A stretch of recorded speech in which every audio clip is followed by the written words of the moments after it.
Herðu, við bara að byrja það ekki. Já, þetta þannig. Komin hingað til að tala á móti rétttrúnaðinum. Velkomin. Og það eru bara 2 kynhelgi.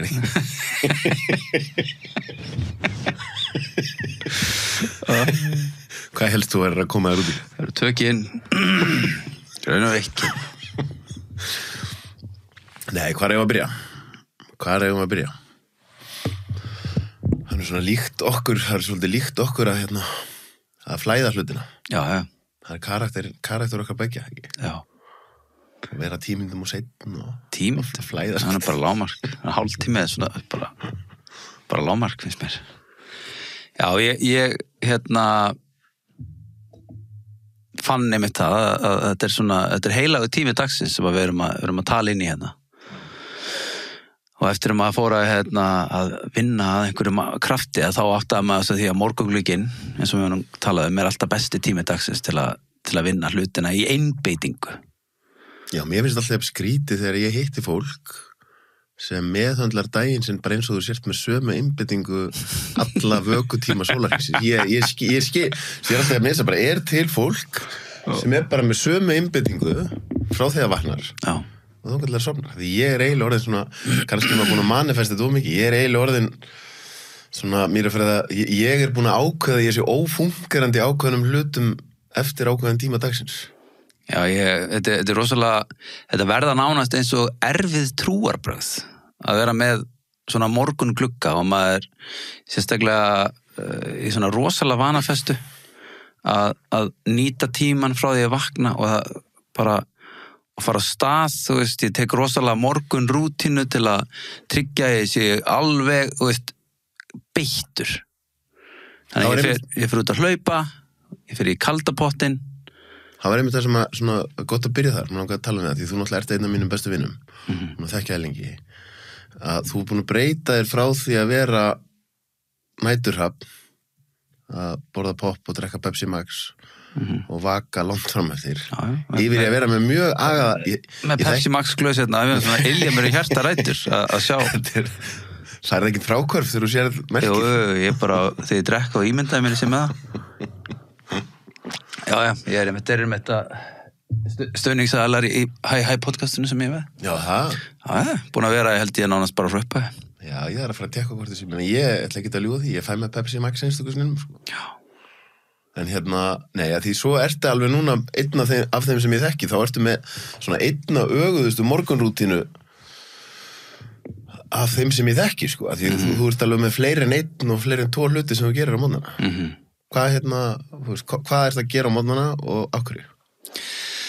Það sem ég er að gera á morgnana er að ég breytti sem sagt, það sem ég vildi skilgreina mig sem B-típa og ef maður flettir Facebookinu mínu aftur til árana svona 2008 til 2012 var ég reglulega að setja statusa svona kannski 4 nóttina og þú veist að vorkenna A-típunum sem að voru bara staddar í, að þurfa að fara að vakna í fyrramálið eitthvað og missa af þessum einbeitingaglugga á nóttinni og svona og var náttúrulega bara, knúin áfram að poppi, hrauni og Pepsi Max. Það var hraun líka? Já, hraun og svo náttúrulega sem var, skulum ekki gleyma sko, fullkomni sem var náttúrulega Turkish Pepper.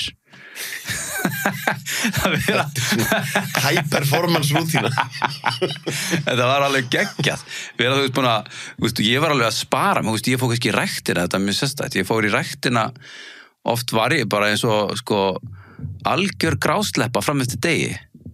Vaknaði náttúrulega, búin að vera vakandi alla nóttina, þannig séð. Grásleppa? Já, svo var maður bara vakna kannski hádegi og þá kannski samt bara eftir 6 tíma svefn. Kannski vaknaði 12, búin að sofa í 6 tíma.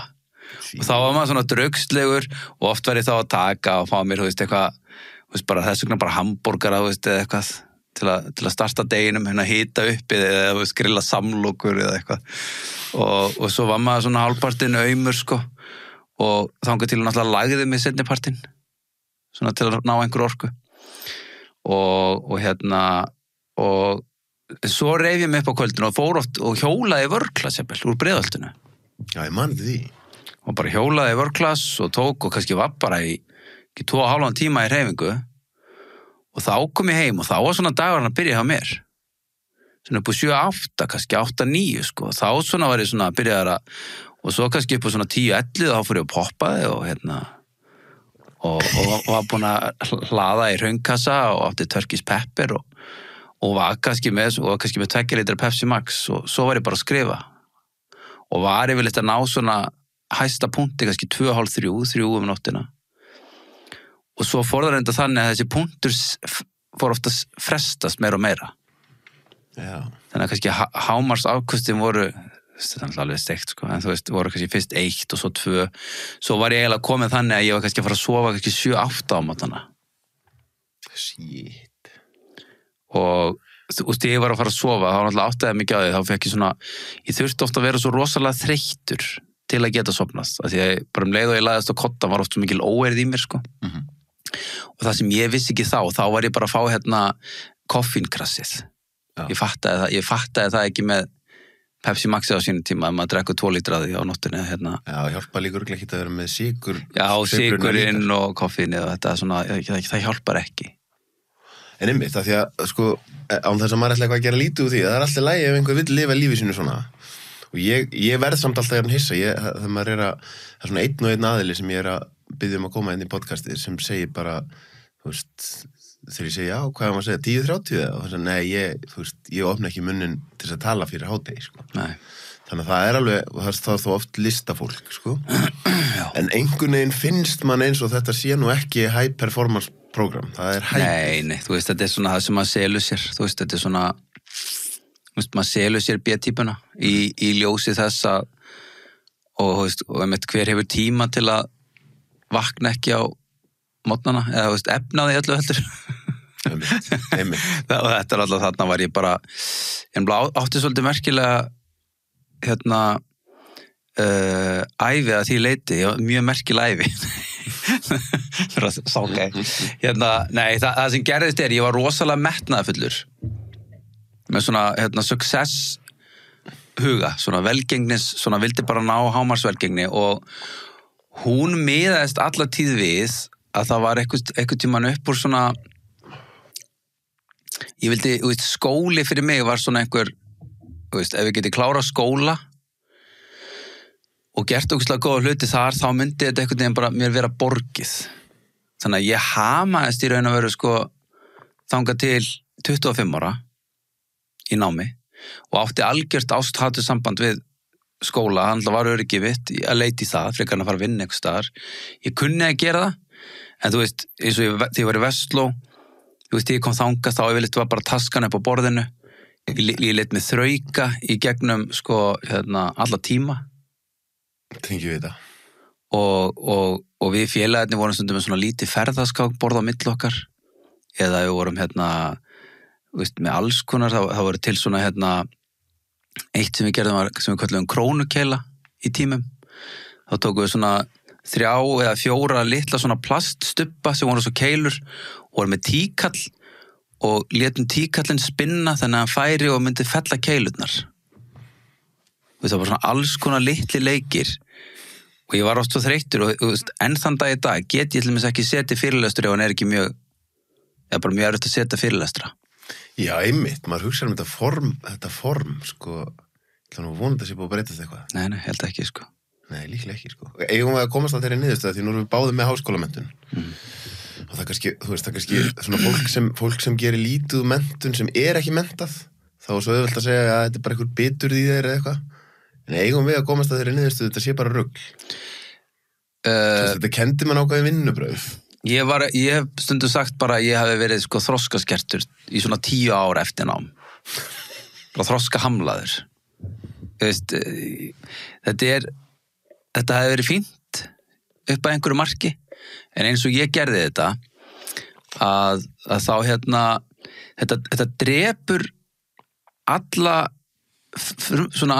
skapandi hugsun og frumkvæði.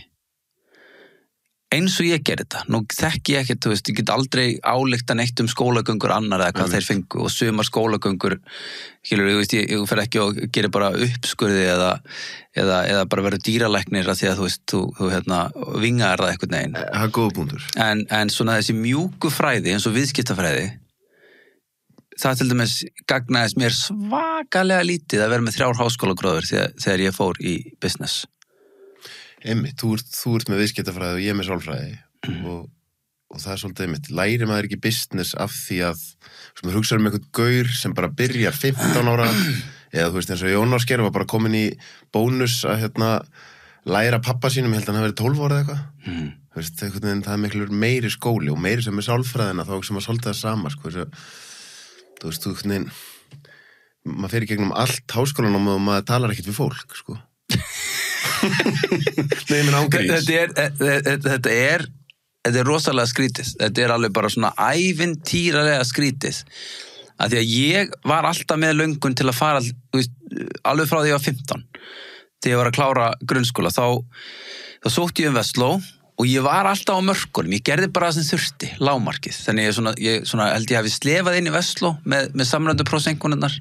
En ef það ekki gengið upp, þá ætlaði ég að fara á sálfræðibraut í Fjölbrautaskóla Norðals vestra, sem var á Króknum, það sem ég bjó. Og en það kom alltaf í mig, mér langar ekki að vera, meiri segja 15 ára, mér langar ekki að vera eitthvað skólasálfræðingur. Nei. Það var einhvern veginn, ég hugsaði bara fyrir sálfræði, það verið skólasálfræðingur.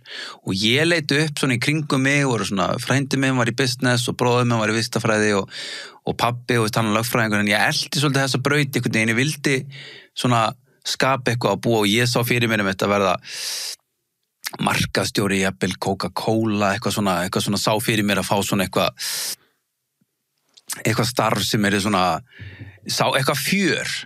Ég sá ekki fyrir mér að verða en lét mig hafa það bara læra og læra og svo var það einhvern veginn þannig að þetta nám, þú veist, 4 ár í Verslunarskólanum, 3 ár í Háskóla Reykjavíkur, 2 ár í Háskólanum í Kaupmannahöfn, fór í skiptinám til Prag, í viðskiptaháskólanum í Prag, svo fer ég í starfsnám til New York og ég bara var að tjekka í öll boksin til að vera metnaðarfullur gaur, kæmi heim og verið bara einhvern veginn svona, bara lífið myndi opnast. Og svo þegar ég kem heim, eftir allt þetta nám, þá fattaði ég langaði mig ekkert til að fara að vinna, mér langaði ekkert til að ég ætlaði bara einhvern veginn, það var búið að vera þannig, ég ætlaði bara einhvern veginn að setjast í helgan stein, sko. Ég bara, þú veist, ég var bara einhvern veginn búin að, þú veist. Án þess að byrja að vinna. Já, ég var einhvern veginn búin að jaska mér út í þessu námi og gera þetta fyrir, þú veist, eitthvað, bara samfélagið og eitthvað, nú er ég bara búin að sanna mig, here we go. Það er útrúlega áhverð, sko, allavega þegar við vorum ungir, þá var bara einhvern veginn, ef þú varst ekki í ruglinu, að þá fórstu bara í skóla, sko. Og það var einhvern veginn, mér finnst eins og að sé að koma upp kynslóð núna af bara klárum krökkum sem horfa á það sem valkost að fara ekki í skóla. Af því það sé kannski bara, ég sé bara svolítið hvað mér langar að gera og það er þess eðlis að ég get bara lært ógeðslega mikið á internetinu, ég get sótt mér mentora og ég get bara byrjað að gera hlutina og ég læri mest af því. Þú veist, þannig að þetta er svona, þetta er þunn lína, sko, því maður vil kannski ekki segja allt eins og þú sagðir á það með dýralæknina, það er alveg mjög góða punktur. Það eru greinar sem þú getur ekki vingað. Verkfræði, arkitektúr og þetta er alveg svona svo má meiri segja eins og með lækna, þú veist, hvað er þeir svo að læra reyndar? Þeir læra náttúrulega langt mest þegar þeir eru komnir á spítalana, sko. Já. Því að svo eru þeir einmitt bara og einmitt þetta er þetta paradox með hvað vísindi eru og eitt sem er kurs sem er náttúrulega í öllum, það er aðferðafræði sem er partur af öllu námi og sem gerir það að verkum að við erum að vera vísindalega þengjandi en svo er þetta einmitt, svo þegar þú fer að gera einmitt vísindalega rannsóknir sjálfur eins og maður gerir BS-ritgerð og mastersritgerð það áttar það því að maður fer að stað með einhverja ályktun svona sem maður er búin að lesa út í loftið eitthvað neginn og finnst það eigi að vera rétt þá sér maður hvað maður hefur mikil áhrif á það hvað þú vilt að koma út úr því hvernig þú lesta, hvernig þú veist, og allt í því byrjar sem alltaf séum bara búið að koma í ljós í öllum rannsóknum að þú veist, sá sem að er vitni að atburðin hefur áhrif á því hvernig atburðin er. Algjörlega. Það er búið að ná því bara fram í eðlisfræði, þarna kallað doppelslit experiment, það sem að kemur bara í ljós að fylgjast með einhverju hefur áhrif á það, þannig að lífið er alltaf rosalega mikið svona sjálfsuppfyllandi spátumur. Það sem við viljum að koma út úr rannsóknum Djöfull, þetta vel gert hjá þér. Segðu þetta aftur að því, sko, þarna hefði ég slett self-fulfilling prophecy. Já, Hvað sagðirðu? sjálfsuppfyllandi spátumur. Þetta var vel gert. Sjálfsuppfyllandi spátumur. Já, maður getur farið að vinna á rúf núna. En það er bara þetta að við höfum svo mikil áhrif á það hvað við erum að gera og þess vegna þegar að einmitt þú tekur þessi mjúku fög eins og sálfræði og það á einhvern veginn að fara að svona hlutgera hana og geta talið með þunglindi og eitthvað og hvað fólk almennt gerir og á svara og veist, þá byrjar þetta að verða rosalega óáþreifanlegt og rosalega óáræðanlegt. Til dæmis bara eins og með virkni þunglindislyfja og kvíðalyfja og hvort þau virkir ekki, því að svo er þetta bara einstaklingur. Við erum ekki, þú veist, heild, samfélagsheild, við erum bara einstaklingur. Þannig að tölfræði gerur endan rosalega lítið fyrir einstakling, þannig sé, sko. Og svo bara virkar eitthvað fyrir hann sem hann þarf bara að finna út sjálfur. Algjörlega. Við erum nú mikið búin að pæla í heilsuði mitt og að því við vorum að nefna lækna og allt þetta, svo meina, rosalega stór hluta heilsu hvað þú lætur ofan í þig. Já. Og læknar læra ekkert mikið næringafræði.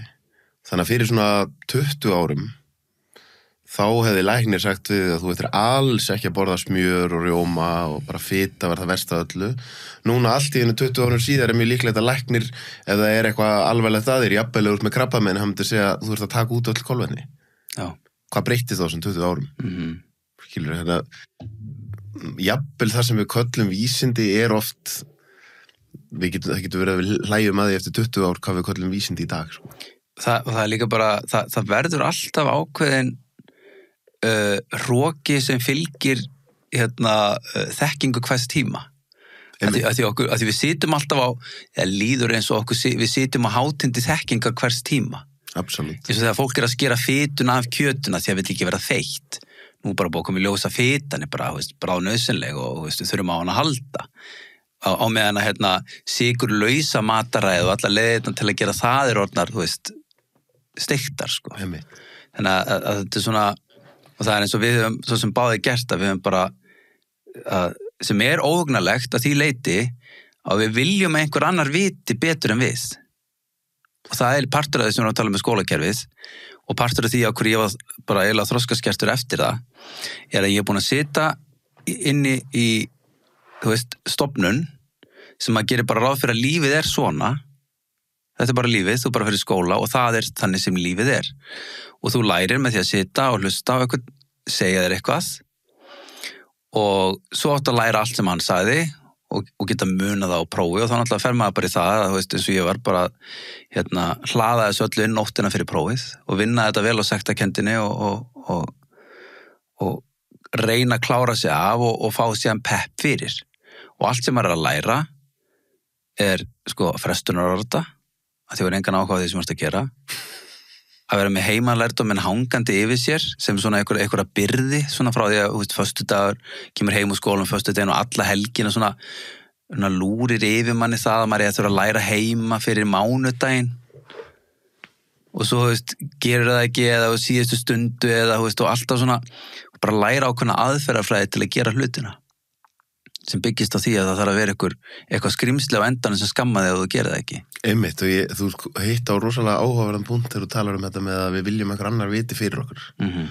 Ég svolítið mikið búin að vera að tala í þáttunum undanfarið þessi kerfi og við einhvern veginn treystum því að sé eitthvað svona góður pabbi sem að vernda okkur og maður hugsa bara hvað erum við mikið í dáleiðslu og skilyrðingu af því að við förum inn í lífið og við erum með einhverstaðar bak við eirað erum við með þetta, það einhver annar sem var búin að vita þetta betur en ég og það einhver annar sem hefur svona svolítið vit fyrir mér og svo þarf þú kannski bara að vakna upp, þetta svona Alan Watts talar svo vaknar upp eitthvað staðar 50, 60 og fattar að það var bara búið að vera blekkjaði síðan á 5 ára. Já, stóra gaslýsingin. Stóra gaslýsingin. Það að því að sem barn hefur maður engan mælikvarða á hvað eðlilegt uppeldir eða hvað maður ætti að gera í byrjun, hún fyrir leikskóla svo ertu fyrir skóla á næsta ári og þetta bara svona bara söl. Þessi þáttur áskriftaþáttur. Inni á sölvitryggva.is fá áskrifundur aðgengi að öllum útgefnum þáttum, aukaefni og nýjum þætti í hverri viku.